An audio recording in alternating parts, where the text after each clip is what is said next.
Hello everybody, we are in Prokhorovka Standard Mode North spawn from the European server with sebastianpotachka in his VK 1602 Leopard. He just told his team he's going to try to get over to E1 and to ask them to snipe for him. There are 3 artilleries apiece, 2 scouts apiece. His team is kind of heavy on TDs, where the enemy team's heavy on heavies. It's actually good to have all those big gun TDs behind him if they come over to his side to provide sniping support. It looks like 2 of them are, plus a heavy and a medium, maybe 3 TDs headed this way. So if he gets some spots and these guys can shoot, there might be a lot of quick kills on his team's part. The question right now is, where's that SP1C and Type 62 going to go? Are they going to come over and try to snipe the 1-2 line or spot the 1-2 line, or are they going to go in the middle or go to the hill? And it looks like they didn't come this way. 62 is, but he's getting here late. Hopefully his team takes out that scout. And there's the SP1C down spotting the middle.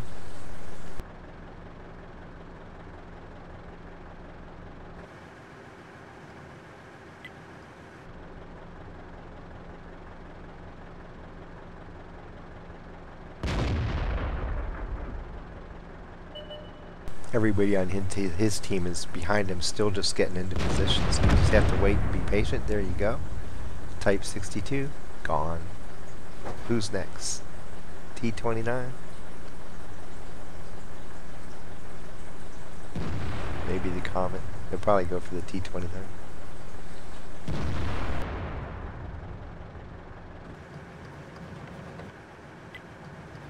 Don't forget there's 3 arty that can chime in here too.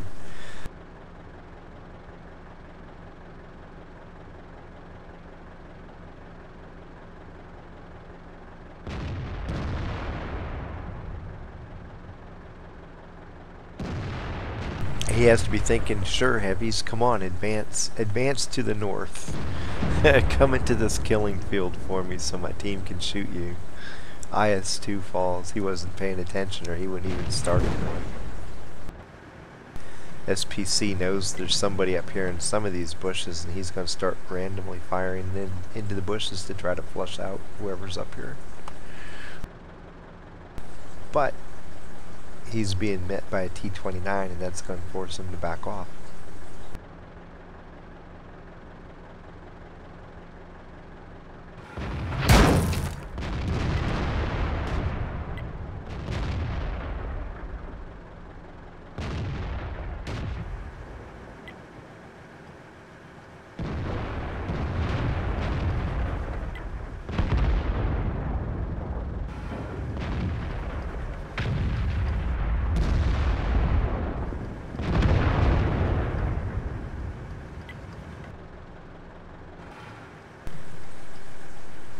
They're starting to get rolled now. TDs are bringing their guns into play. It's going to be just a stomp here in a second.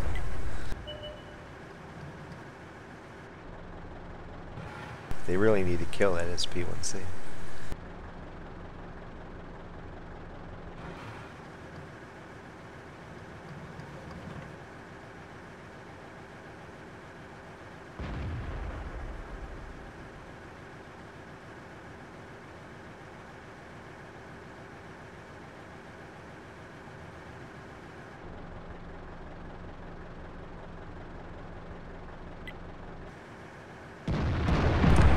And the 29 just gave up, it looks like. Well, I'm just going to go north and see if I can do damage before I die. That was a total punt move there. Sebastian's asking for his team not to push, but the TDs are pushing. So when this happens, you're like, okay, they're asking me to commit suicide. Because in order for it to be effective, you have to get out there and light the tanks up ahead of them, or the TDs are going to get chewed up. But the trouble is, it wasn't quite time to do this yet, so the TDs are forcing his hand. He asked them to wait, and they kept coming, so now he's going to have to come down here and try to provide lights for him. It's going to be extremely risky to do that. It was too early to rush.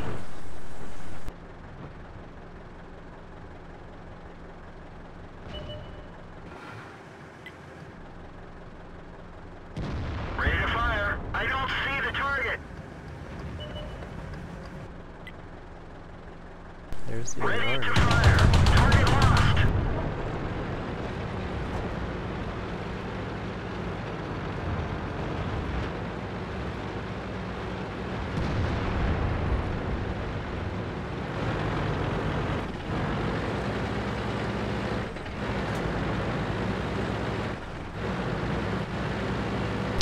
Now he's trying to find the FCM that he thinks is over here, and there he is. Target acquired.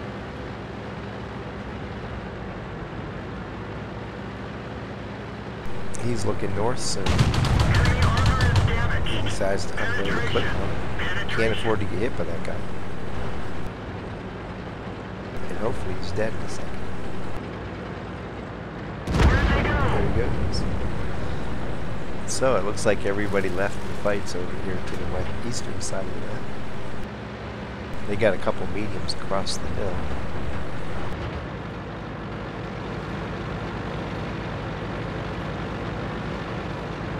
But in doing so, they lost the fight because they needed to have their power over on the western side, and they didn't.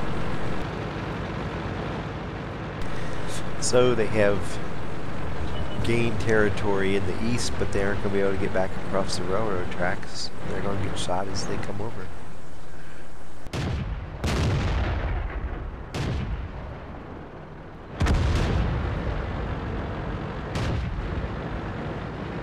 Permission to engage.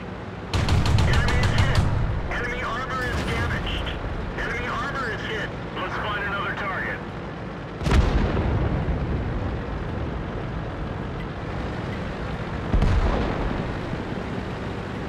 Two tanks to go. The T-26 was to the north, and the Panther, I'm thinking, is up on the hill. I'm not really certain.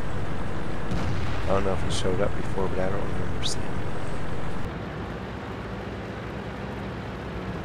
Ready to fire. Penetration. Penetration. Enemy is hit. Target lost.